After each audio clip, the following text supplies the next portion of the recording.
Okay, so first of all, let's start at the style of the case. The style of the case is these things right here. This is the plaintiff's name. And the way to remember the plaintiff and the defendant is the plaintiff is the one that's complaining. The plaintiff is the party that's complaining. The defendant is the second name, and they're the ones that are defending the action. That's how you remember. One side is complaining and the other side is defending. So that's the plaintiff and the defendant, and this is the information about the court. It's the county court of Broward, and this is the case number, and there's the division. So all these things right here are known as the style. So if you ever call up the clerk of the court and ask for some information, the first question they're going to ask you is, what's the style of the case? You don't have to give them the county because they probably know where they are, okay? But you have to give them the case number and the name of the plaintiff and the name of the defendant. With that information, the clerk will be very, very helpful. Okay, so that's the style. Okay, so this right here, this look like 3 paragraphs, little tiny ass paragraphs. This is the body of the judgment. And it's important that you know how to read the body of the judgment, because in some cases, you'll see as we continue that there will be more than, there'll be more than one defendant. Here's just a single defendant. But when you have more than one defendant, you have to make sure that the name of the defendant that owes the money is in the body of the judgment.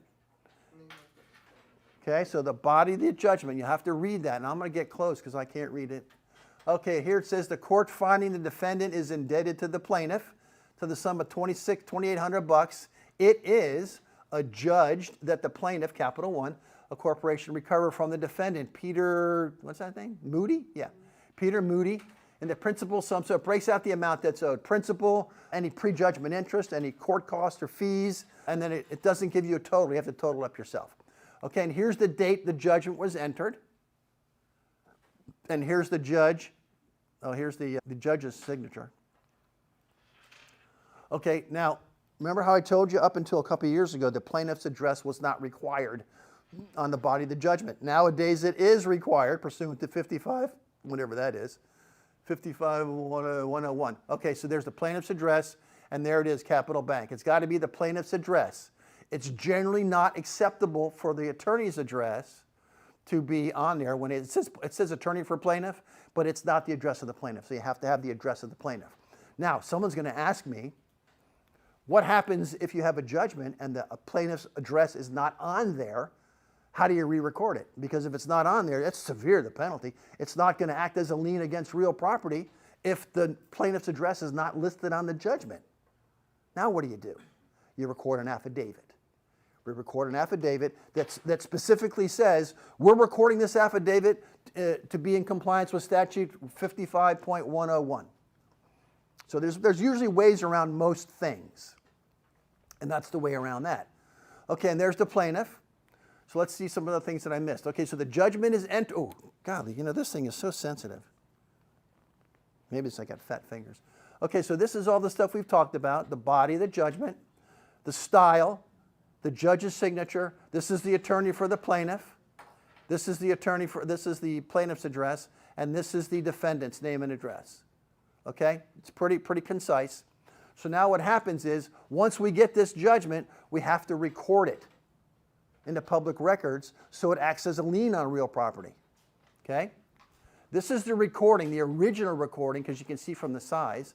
This is the original recording that the judge, my bad, because it's a copy. This is the initial recording information. So every order that comes out of the court is recorded. So why do we have to re-record it?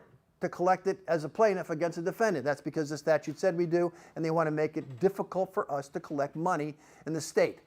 So now what we have to do, we have to go to the courthouse or the official records, get a certified copy of this document, but there's book and page and document numbers. Everybody know how to look up stuff, book and page. Public records, okay. The way you access records or documents or information within the public records is by book and page or by document number. One of those two things. Broward County used to do book and page and document number. Now they're just going to document number. Every county is going to be different. Every county is going to change whenever they feel like it. They're not going to give you any notice. So what you'll do is you would take this book and page, go to the clerk of public records, and you get a certified copy, and then you would take it and re-record it. There's the re-recording information. Just because we want to make sure that this judgment acts as a lien on real property. Because there's nothing like the day you get a phone call and say, yeah, Ivanhoe, this is Rich over at Billy's Title Company. You have a judgment against Mr. Smith. He's closing on real estate, and I'd like to mail you a check for $11,000. Please give me your address. Those are great phone calls, man. Those are great phone calls.